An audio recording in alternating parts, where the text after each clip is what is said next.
Okay, this is kind of what I'm getting. $2 grilled chicken burritos that come in two bold flavors. Chipotle Comes ranch and goes. Queso Verde. I think maybe a bad volume knob. Only while supplies last.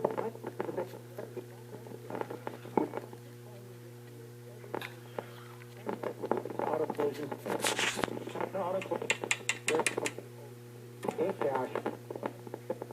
Reclaim. Not only for injury.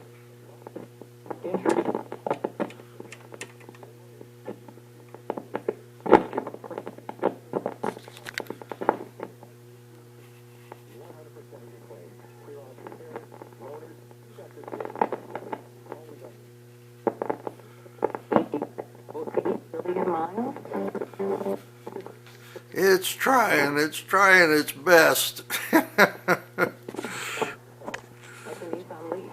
But anyway, I think maybe a good worked over with a good technician.